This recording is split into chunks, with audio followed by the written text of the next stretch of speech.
When people around the world hear NATO, they think of tanks, missiles, and troops lined up along borders. Article 5, collective defense, and the razor-edge tension of the Cold War come to mind. But that's not the real story. NATO's real story doesn't begin with tanks. It begins with money. It begins with risk. It begins with an investor staring at a bombed-out city and asking, "Would I build a factory here?" It begins with the question of whether a currency will hold its value tomorrow. It begins with the fear that hunger, unemployment, and desperation might drag Western Europe into extremism and ambition. Here's what most people miss. Before NATO was a military alliance, it was an economic guarantee. Welcome to Finance History Academy. You're where money, power, and history collide. Nothing is ever as simple as it looks. In April 1949, NATO was officially established. But at that moment, Europe's greatest enemy wasn't Soviet tanks. The Second World War had left behind a shattered continent. Cities had been reduced to piles of rubble.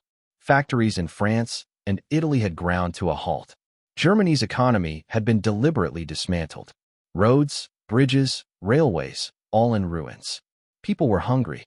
Currencies were losing value by the day, and politics was radicalizing.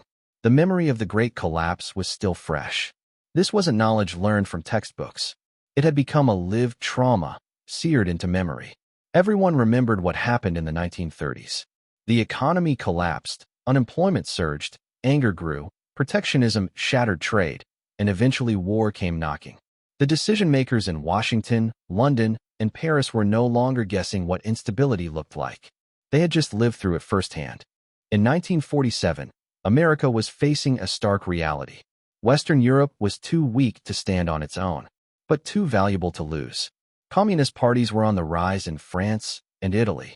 The Soviet Union had swallowed Eastern Europe and was working to digest it. Without economic stabilization, there was no telling which way Western Europe would fall. This is exactly where U.S. Secretary of State George Marshall enters the picture.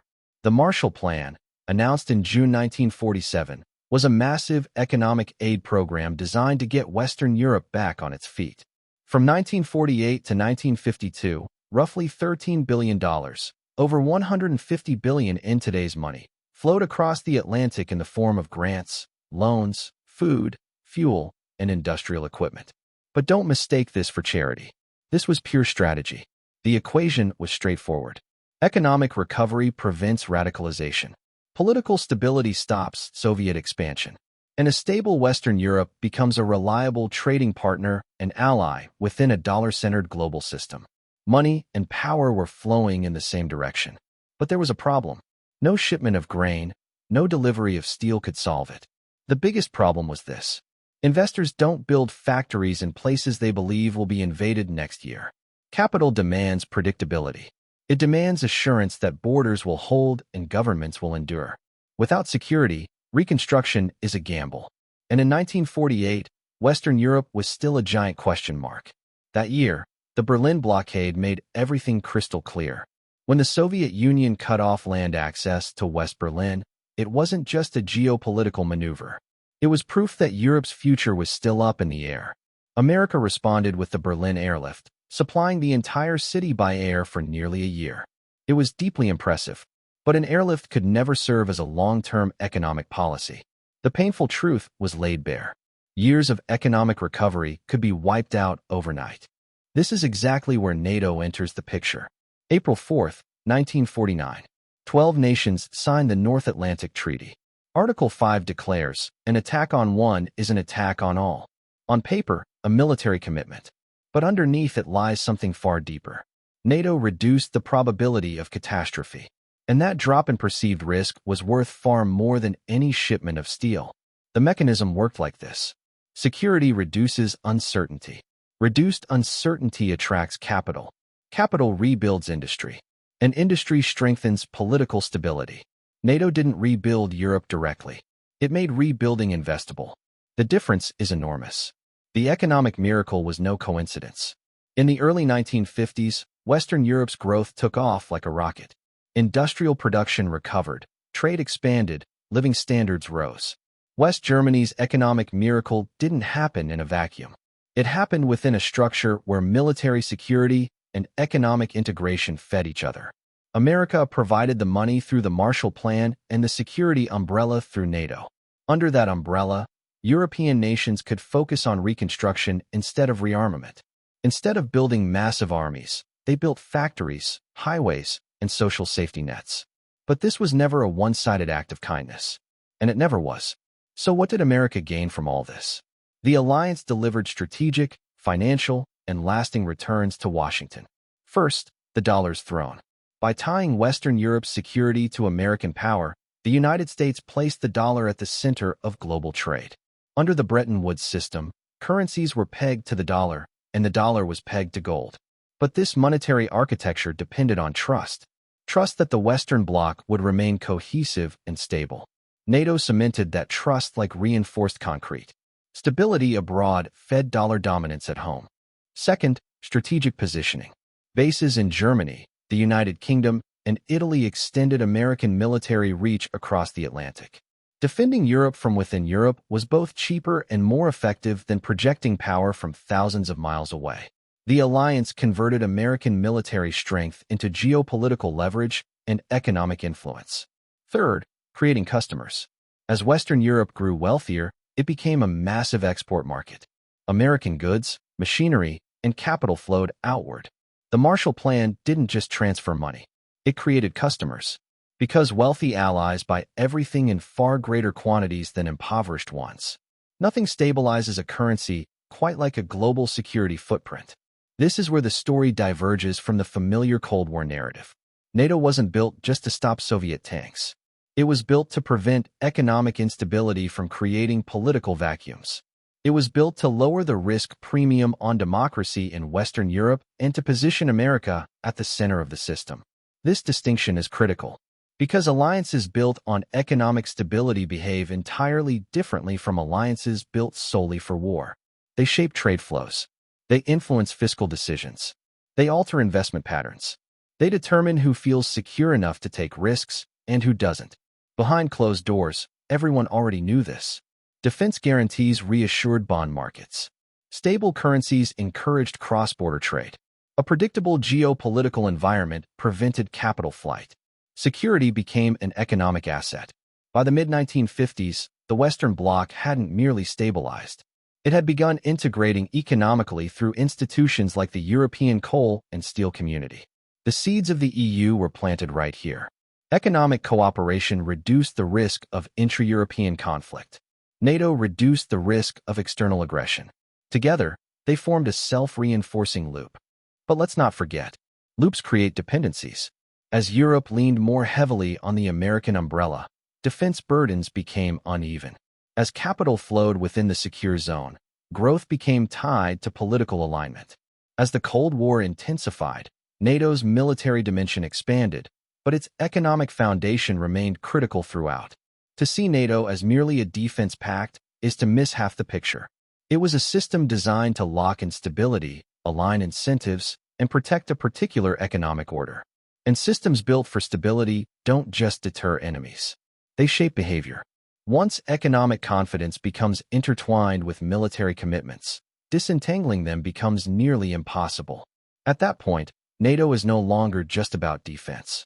It's about the credibility of the entire Western financial system. After NATO was established, the Western alliance didn't just deploy soldiers. It coordinated expectations. And expectations are the silent engine of markets. In the 1950s and 60s, America accounted for roughly half of global industrial output. Under Bretton Woods, the gold-backed dollar served as the anchor of international trade. Western Europe, under NATO's protection, rebuilt rapidly and integrated economically. The result was a secure economic zone where trade expanded, cross-border investment grew, and supply chains deepened. Western Europe wasn't just a military ally. It became an economic partner within a U.S.-centered financial order. The dollar's dominance was sustained not by force, but by trust. Trust in a system that appeared coherent and durable. But every coherence comes at a cost. By the late 1960s, the cost of maintaining global security commitments began to strain the American balance sheet. The Vietnam War, domestic spending, and rising dollar liabilities were building pressure on U.S. gold reserves. In 1971, President Nixon suspended the dollar's convertibility into gold. Bretton Woods was effectively over. The gold window closed. The dollar was set free to float. The world adapted. But NATO didn't collapse. The security framework held firm. And this mattered enormously, even as currencies floated freely and financial markets became more flexible. The transatlantic security commitment continued to provide a baseline of predictability. The alliance continued to signal that the Western Bloc would remain unified. That signal supported both military and economic integration. In finance, perception is everything. Bond markets don't just react to debt levels. They react to political stability. Currencies don't just reflect trade balances. They reflect confidence in governance. NATO preserved the perception that the Western system was durable, even when its monetary foundations shifted. European integration accelerated. The European Economic Community expanded. Trade barriers fell. Eventually, the EU was born, followed by the euro. None of this was a coincidence. Economic integration was far easier under a shared security umbrella. Member states could focus on markets instead of mutual suspicion. Security reduced internal friction, and reduced friction lowered transaction costs. This was NATO's economic architecture in action. Throughout the Cold War, this arrangement was self-evident. The Soviets were a clear threat, and the West closed ranks accordingly. But when the Soviet Union collapsed in 1991, many assumed NATO would exit the stage of history as well. The opposite happened. NATO expanded. Former Warsaw Pact countries lined up to join. The alliance pushed eastward. Even without a single major adversary, its existence continued to shape capital flows, defense procurement, and political alignment. Because at that point, NATO had ceased to be merely a response to a specific threat. It had become embedded in the operating system of the Western financial and political order. Membership sent a clear signal to markets. Political alignment, regulatory predictability, low geopolitical risk. Investors priced it in. Countries inside the alliance benefited from lower risk premiums. Borrowing costs reflected not just fiscal indicators, but strategic positioning. Security became an economic credential. Being a NATO member meant being seen as part of a powerful club, and nothing could lower a country's risk premium more effectively. But this arrangement also created asymmetries. America continued to carry a disproportionate defense burden, the price it paid to anchor a bloc aligned with its own financial system. European countries, meanwhile, comfortably channeled more resources toward welfare and development under the safety of the security umbrella. This imbalance occasionally sparked political tensions. But friction within a stable structure is very different from fragmentation. Here's the truly complex issue. Separating NATO's economic dimension from global geopolitics had become nearly impossible. Energy supply chains, semiconductor manufacturing, shipping lanes, cyber infrastructure, these aren't purely military concerns. They are the arteries of the real economy. When tensions rise along NATO's eastern flank, markets respond instantly. Energy prices swing wildly. Defense stocks surge. Government budgets are thrown into disarray. Inflationary waves cross borders. The line between military alliance and economic architecture had begun to blur. By 2026, ignoring this entanglement is no longer an option. Debates over defense spending aren't just about tanks and aircraft anymore. They're about fiscal priorities in an era of high debt and persistent inflation. Burden-sharing questions aren't purely strategic. They're entirely financial. A government that increases military spending must either raise taxes, cut programs, or borrow more. Every option carries economic consequences. Geopolitical risk feeds directly into markets. Supply chain disruptions, sanctions, regional conflicts, all of them affect commodity prices and investor sentiment. When NATO members coordinate sanctions or security responses, they're reshaping global trade flows just as much as military positioning. This is why understanding NATO through a purely military lens falls short. The economic dimension isn't a side effect. It is the structure itself. Consider a concrete example. For decades, Western Europe was heavily dependent on Russian natural gas. When that dependency collided with geopolitical tension, energy prices hit the ceiling. Governments scrambled to diversify supply. Defense policy and energy policy became entangled. Inflation followed. People felt the impact not through troop movements, but through rising utility bills. Money and power intersect in subtle ways. An alliance that stabilizes borders also stabilizes trade. An alliance that deters aggression also shapes energy corridors and infrastructure investment. When NATO expanded eastward, it didn't just advance a defensive line. It rewrote the economic expectations of entire regions. This doesn't make NATO good or bad. It makes it structural, and structures endure. The key insight here is not that NATO secretly controls the global economy. The real message is this: economic systems depend on predictable security frameworks. The Western financial order, from Bretton Woods to the present, has been built on the assumption of transatlantic stability. Remove that assumption, and markets would need to reprice risk. That repricing doesn't happen in speeches. It happens in bond yields, exchange rates, and investment decisions. It manifests as higher borrowing costs, lower growth expectations, and increased volatility. Security commitments affect spreadsheets. In an era of rising debt, demographic pressure, and geopolitical competition, alliances face new strains. Defense budgets increase, public finances tighten, political movements question long-standing commitments. Markets are watching. History offers us a pattern. Economic instability precedes political fracture. After the First World War, financial chaos and protectionism tore Europe apart. After the Second World War, coordinated security and economic reconstruction produced stability. NATO was born from that lesson. It was built on the understanding that security is not merely a military condition. Security is also an economic condition. Alliances are not just about who you defend. They're about what kind of economic order you sustain. NATO was born as much from the fear of economic collapse as from the fear of invasion. It bound together markets and militaries, dollars and defense commitments.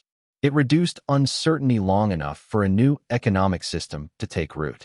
Understanding this doesn't tell you which side to take in today's debates, but it shows you what's truly at stake beneath them. When people argue about NATO in 2026, they're talking about budgets, borders, and strategy.